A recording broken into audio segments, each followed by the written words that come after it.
మహాభారతం చెడుపైన మంచి ఎప్పుడు గెలుస్తుంది అని చెప్పే హిందూ ఇతిహాసం. మహాభారతం చదివితే జీవితంలో ఎలా బ్రతకాలో తెలుస్తుంది అంటారు. కానీ ఈ జనరేషన్కి చదివేంత ఓపిక ఎక్కడుంది చెప్పండి? ఎంత గొప్ప ఇతిహాసమైనా సరే దాన్ని వెండి తెర మీద చూపిస్తే కానీ ఇప్పటి జనరేషన్కి అర్థం కాదు. కానీ మహాభారతం లాంటి స్టోరీని సినిమా తీయడం అంటే అంత ఈజీ కాదు. దాంట్లో ఉన్న క్యారెక్టర్స్ని, ఆ క్యారెక్టర్స్కి ఉండే ఇంపార్టెన్స్ని పర్ఫెక్ట్గా తీయడం అంటే నెక్స్ట్ టు ఇంపాసిబుల్. కానీ అలాంటి నెక్స్ట్ టు ఇంపాసిబుల్ ప్రాజెక్ట్స్ని తీసే వ్యక్తి ఒకరున్నారు, ఆయనే ఎస్ఎస్ రాజమౌళి. ఇండియన్ సినిమాని ప్రపంచ స్థాయికి తీసుకుని వెళ్ళిన రాజమౌళి గారి డ్రీమ్ ప్రాజెక్ట్ మహాభారతం. మహాభారతం ఒక కాంప్లికేటెడ్ సబ్జెక్ట్. దీంట్లో హీరోలు విలన్లు అనేది ఉండదు, ధర్మం అధర్మం అనేది మాత్రమే ఉంటుంది. అందుకని ప్రతి క్యారెక్టర్ ఇంపార్టెంటే. సో రాజమౌళి గారి డ్రీమ్ ప్రాజెక్ట్ అయిన మహాభారతాన్ని ఆయన ఇప్పటికి స్టార్ట్ చేస్తే ఎవరికి ఏ క్యారెక్టర్ ఇస్తే బాగుంటుంది, ఇది జస్ట్ నా ఒపీనియన్ మాత్రమే. ఈ క్యారెక్టర్స్కి వీళ్ళైతే సెట్ అవుతారు అని నాకు అనిపించింది చెప్తాను. అఫ్ కోర్స్ మీరు కూడా నాలాగే ఆలోచిస్తారు అని నేను అనుకోను. సో ఎవరికి ఏ క్యారెక్టర్ ఇస్తే బాగుంటుంది అనేది మీరు కింద కామెంట్ చేయండి. నెంబర్ 1 ద్రోణ. కౌరవులకి పాండవులకి గురువు అయిన ద్రోణాచార్య కురుక్షేత్ర యుద్ధంలో పోరాడిన గొప్ప వీరుల్లో ఒకరు. యుద్ధ విద్యల్లో ద్రోణాచార్యకి ఎవరు సాటి లేరు. తన జీవితం అంతా తనని అవమానించిన దుర్పద మీద పగ తీర్చుకోవడం కోసం బ్రతికాడు ద్రోణ. ఆ పగ తీరిన తర్వాత తన పగ తీరడానికి సాయం చేసిన హస్తినాపురానికి ఎప్పటికీ నమ్మకంగా ఉంటాను అని మాటిచ్చాడు. ద్రోణాచార్యకి బలహీనత అనేది ఉండదు. ఒక స్టేజ్లో ద్రోణాచార్య దెబ్బకి పాండవుల సైన్యం మొత్తం వణికిపోయింది. ద్రోణాచార్యాన్ని అడ్డుకోవడానికి అతని కొడుకు అశ్వత్థామ చనిపోయాడు అని కృష్ణుడు ధర్మరాజుతో చెప్పించాల్సి వచ్చింది. సో ఇంత పవర్ఫుల్ క్యారెక్టర్, అది కూడా కొంచెం ఏజ్డ్ క్యారెక్టర్ కాబట్టి సూపర్ స్టార్ రజనీకాంత్ ఈ రోల్కి సెట్ అవుతారు అనేది నా ఒపీనియన్. రజనీకాంత్ గారు ఆల్రెడీ కొచ్చాడియన్లో వారియర్ రోల్ని చేశారు. So powerful character with revenge and లాయల్టీకి రజనీకాంత్ గారు కరెక్ట్గా సెట్ అవుతారు. పరశురాముడు. మహాభారత యుద్ధంలో పరశురాముడి పాత్ర పెద్దగా కనిపించదు. కానీ మహాభారతంలో పాల్గొన్న భీష్మ, ద్రోణాచార్య, కర్ణ లాంటి గొప్ప వీరులకి పరశురాముడు గురువు. సో ఈ క్యారెక్టర్స్ గురించి చెప్పాలంటే ఖచ్చితంగా పరశురాముడి క్యారెక్టర్ ఉండాలి. ముఖ్యంగా కర్ణుడి విషయంలో. కర్ణుడు పరశురాముడి దగ్గర శిక్షణ పొందుతాడు. పరశురాముడు పెట్టిన శాపం వల్లనే కర్ణుడు తాను నేర్చుకున్న విద్యలన్నీ అవసరమైనప్పుడు మర్చిపోతూ ఉంటాడు. బేసిక్గా పరశురాముడికి కాస్త కోపం ఎక్కువ. సో ఈ క్యారెక్టర్కి కలెక్షన్ కింగ్ మోహన్ బాబు గారు అయితే కరెక్ట్గా సరిపోతారు. భీష్మ. మహాభారతంలో ఇంకో పవర్ఫుల్ వారియర్ భీష్ముడు.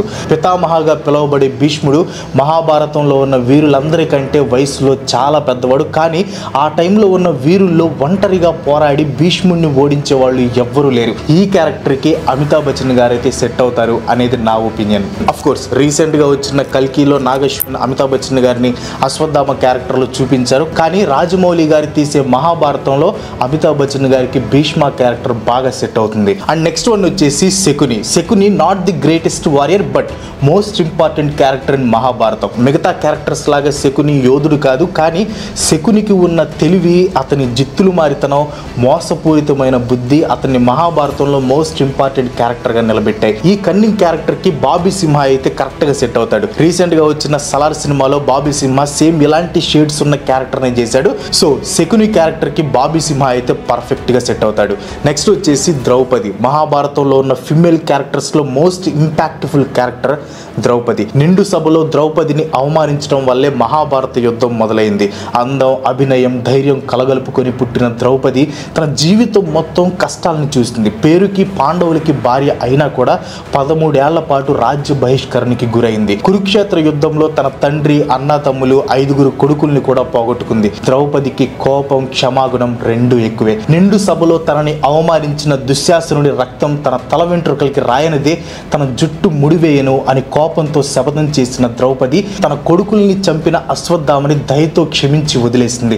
ఇంత హెవీ పర్ఫార్మెన్స్ని చేయాలంటే నేనైతే అనుష్కని ఈ క్యారెక్టర్కి సెలెక్ట్ చేస్తాను. ఎందుకో స్పెషల్గా చెప్పాల్సిన పని లేదు. అరుంధతి, బాహుబలి లాంటి సినిమాల్లో అనుష్క పర్ఫార్మెన్స్ని చూసాం. So Anushka as Draupadi is perfect. And next one Dharmaraju. పాండవుల్లో పెద్దవాడు యుధిష్ఠిర. కానీ ఈయన్ని ధర్మరాజుగా ధర్మరాజుగా పిలుస్తారు. ఎందుకంటే ప్రాణం పోయిన ధర్మం తప్ప అధర్మం చేయడు ధర్మరాజు. కురుక్షేత్ర యుద్ధంతో పని లేకుండా తన రాజ్యాన్ని దుర్యోధనుడి దగ్గర నుంచి తీసుకోవడానికి ధర్మరాజు ప్రయత్నం చేస్తాడు. కానీ ఎన్ని ప్రయత్నాలు చేసినా దుర్యోధనుడు ఒప్పుకోడు. దాంతో ఇంకా చేసేదేం లేక ధర్మరాజు యుద్ధం మొదలుపెట్టాడు. యుద్ధం మొదలవడానికి ముందు కౌరవుల వైపు ఉన్న తన గురువులైన ద్రోణాచార్య, కృపాచార్య, ఇంకా తన ముత్తాత భీష్మ దగ్గర బ్లెస్సింగ్స్ తీసుకున్నాడు. అంతేకాదు స్పియర్ ఫైటింగ్లో ధర్మరాజుకి ఎవ్వరూ సాటి లేరు. ధర్మరాజు లాంటి క్యారెక్టర్ ఒక వైట్ పేపర్ లాంటిది. సో ఇలాంటి స్వచ్ఛమైన at the same time powerful క్యారెక్టర్ని చేయాలంటే వెంకీ మామే కరెక్ట్గా సెట్ అవుతాడు.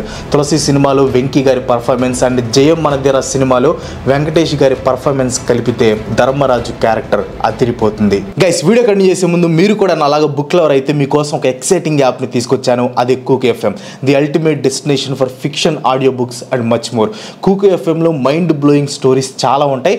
రీసెంట్గా నాకు బాగా నచ్చిన ఆడియో బుక్ శ్రావణ సంధ్య. ఇద్దరు క్రూర మృగాల లాంటి మగాళ్ళ మధ్యలో నలిగిపోతూ ప్రాణ స్నేహితురాలి చేతిలోనే మోసపోయిన మిథున కథ. ఇది ట్విస్ట్లు అయితే సూపర్గా ఉంటాయి. దాంతోపాటు సీక్రెట్ బిలియనీర్ అండ్ నిన్నే ప్రేమిస్తా లాంటి ఆడియో బుక్స్ని కూడా ట్రై చేయండి.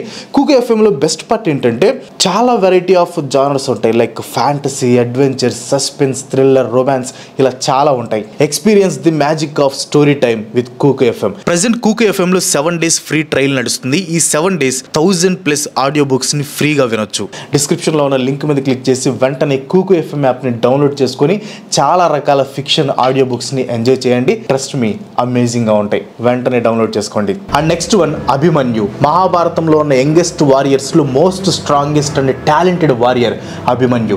అర్జునుడికి కొడుకైన అభిమన్యుడు 16 ఏళ్ల వయసులోనే కౌరవులు కట్టిన చక్రవ్యూహంలోకి వెళ్లి కౌరవులతో పోరాడాడు. యుద్ధ భూమిలో తన ఆయుధాలు కింద పడిపోతే చారియట్ వీల్తో యుద్ధం చేసిన గొప్ప వీరుడు అభిమన్యు. సో ఈ క్యారెక్టర్ యంగ్ హీరో అయితే కరెక్ట్ గా సెట్ అవుతాడు.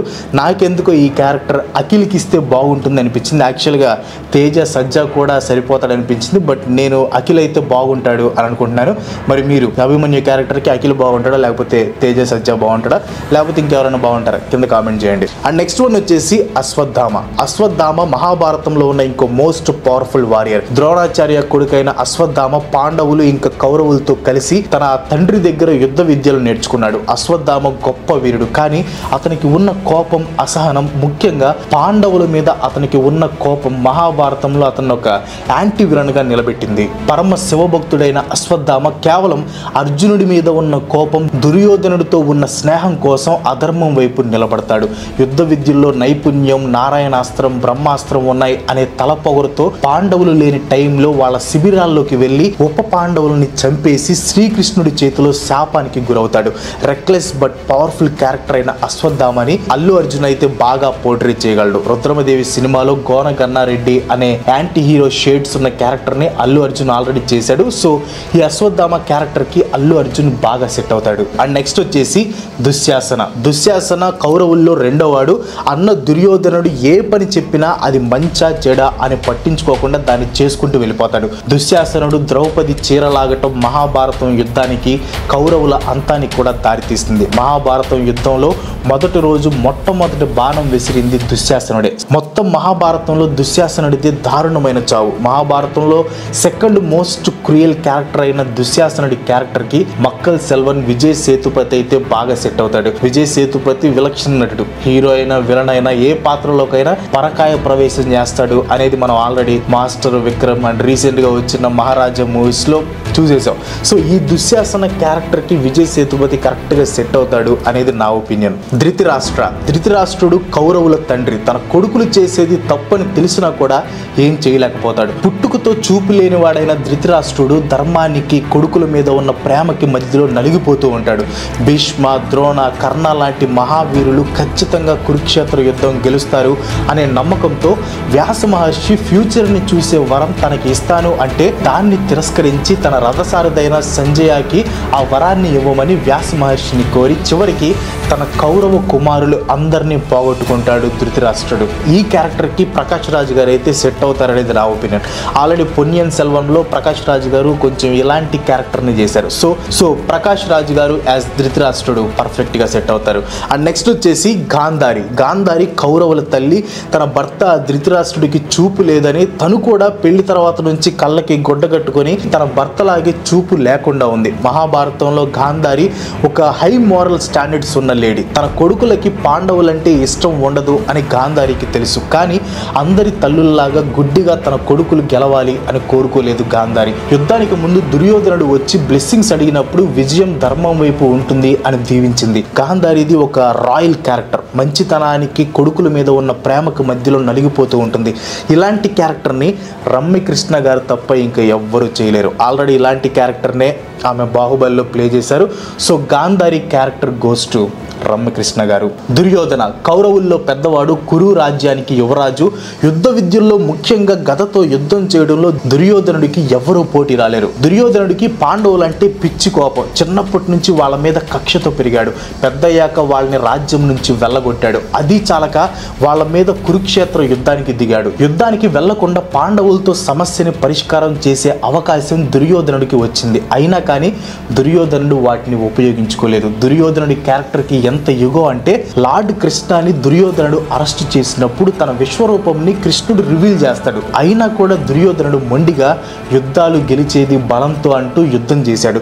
దుర్యోధనుడికి పాండవులంటే ఎంత కోపం అంటే ఆఖరికి తాను చావు బ్రతుకుల్లో ఉన్నప్పుడు తన బెస్ట్ ఫ్రెండ్ అండ్ బహుమూర్ఖుడు అనే పేరున్న అశ్వత్థామ వచ్చి పాండవులతో కాంప్రమైజ్ అవ్వమని చెప్తాడు. అప్పుడు కూడా దుర్యోధనుడు కాంప్రమైజ్ అవ్వకపోగా ఫ్రెండ్షిప్ని అడ్డం పెట్టుకొని అశ్వత్థామాని రెచ్చగొట్టి పాండవుల శిబిరాల్లోకి వెళ్ళి ఉప పాండవుల్ని చంపడానికి కారణమవుతాడు. ఇంత రూత్లెస్ కన్నింగ్ క్యారెక్టర్ మన రానా దగ్గుబాటి తప్ప ఎవ్వరూ సెట్ అవ్వరు. గతతో రానా చేసిన ఫీట్లు ఆల్రెడీ మనం బాహుబలి సినిమాలో చూసాం. దుర్యోధనుడికి ఉండే రూత్లెస్ కన్నింగ్ నేచర్ని బల్లాల దేవ క్యారెక్టర్లో కూడా చూసాం. So Rana as Duryodhana is perfect choice.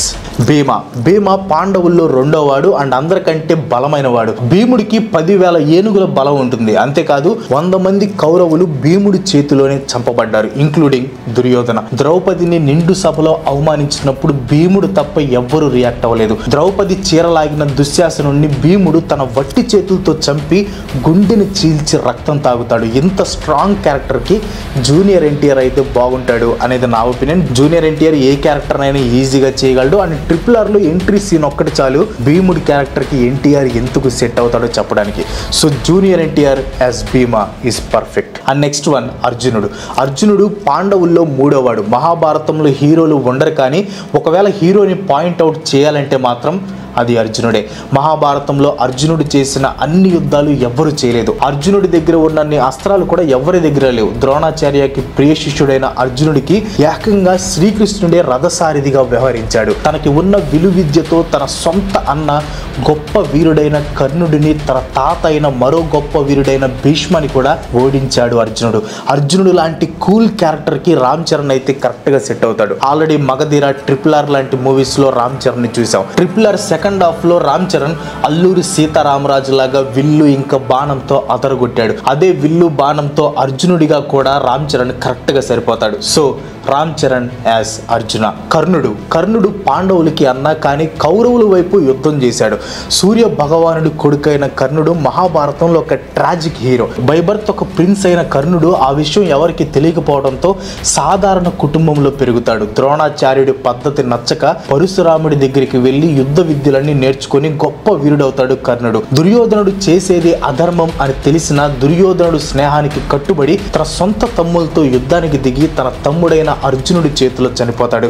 మహాభారతంలో కర్ణుడికి ఉన్నంత దానగుణం ఎవ్వరికి ఉండదు. తాను యుద్ధ భూమిలో ఉన్నప్పుడు కూడా మారు వేషంలో వచ్చిన శ్రీకృష్ణుడికి దానమిస్తాడు కర్ణుడు. ఇంకా కర్ణుడి క్యారెక్టర్ ఎవరికి సెట్ అవుతుందో నేను స్పెషల్ గా చెప్పక్కర్లేదు. ఆల్రెడీ కల్కి సినిమాలో చూసాం. అండ్ ఏకంగా రాజమౌళి గారే కర్ణుడి క్యారెక్టర్ కి ఎవరిని తీసుకుంటారో చెప్పారు. చెప్పేశారు. So no debates, rebel star Prabhas as Karna. Next వచ్చేసి Krishna, lord Krishna, the ultimate boss, master strategist. తప్పు చేసిన వాళ్ళని శిక్షించడం కోసం అధర్మంగా యుద్ధం చేసిన తప్పు లేదని చెప్తూ నిండు సభలో తన చెల్లైన ద్రౌపదిని అవమానించిన కౌరవులు మొత్తాన్ని తుడిచిపెట్టేశాడు. అంతేకాదు యుద్ధం మధ్యలో కన్ఫ్యూజన్ లో ఉన్న అర్జునుడికి భగవద్గీతను బోధించి అర్జునుడిని ముందుకు నడిపించాడు. కృష్ణుడు అంటే గుర్తొచ్చేది అందం. ఇంకా తెలుగు హీరోస్ లో అందగాడంటే మహేష్ బాబే. ప్లస్ మహేష్ బాబు కామ్నెస్ కృష్ణుడి క్యారెక్టర్ కి బాగా సెట్ అవుతుంది.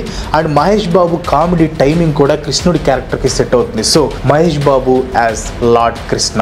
And next one lord Shiva. మహాభారతంలో శివుడు డైరెక్ట్ గా కనిపించడు, కానీ చాలా సందర్భాల్లో శివుడి గురించి మెన్షన్ చేసి ఉంటుంది. లైక్ అర్జునుడు శివుడికి మహాభక్తుడు, శివుడికి తపస్సు చేసి పశుపతాస్త్రాన్ని పొందుతాడు. అశ్వత్థామ కూడా శివుడికి తపస్సు చేసినప్పుడు ఏకంగా శివుడే అశ్వత్థామలోకి వెళ్తాడు. సో శివుని రోల్ ని ఒక చిన్న క్యామియో లాగా పెట్టి మెగాస్టార్ చిరంజీవి గారిని ఆ రోల్లో పెడితే బాగుంటుంది అనేది నా ఒపీనియన్. ఆల్రెడీ మంజునాథన్ సినిమాలో చిరంజీవి గారు శివుడి రోల్ ని ప్లే చేశారు. సో వీళ్ళు ఎస్ఎస్ రాజమౌళి గారు తీయబోయే మహాభారతంలోని మెయిన్ క్యారెక్టర్స్ కి సెట్ అయ్యే యాక్టర్స్. మళ్ళీ చెప్తున్నాను, ఇవి జస్ట్ నా ఒపీనియన్ మాత్రమే. మీరైతే ఈ క్యారెక్టర్స్ ని ఎవరికి ఇస్తారు కింద కామెంట్ లో చెప్పండి. అండ్ ఈ వీడియోలో నేను ఏదైనా ప్రొనౌన్సియేషన్స్ తప్పు పలుకుంటే ఐఎమ్ ఎక్స్ట్రీమ్లీ సారీ. అండ్ ఈ వీడియో మీకు ఎలా అనిపించింది కింద కామెంట్ లో చెప్పి మీ ఫ్రెండ్స్ అండ్ ఫ్యామిలీకి షేర్ చేయండి. ఇలాంటి వీడియోస్ మరిన్నో చేయడానికి సపోర్ట్ చేయాలనుకుంటే వెంటనే మన ఛానల్కి సబ్స్క్రైబ్ అయిపోండి. ఇంకో వీడియోతో మళ్ళీ కలుసుకుందాం. సెలవు, బాయ్ బాయ్.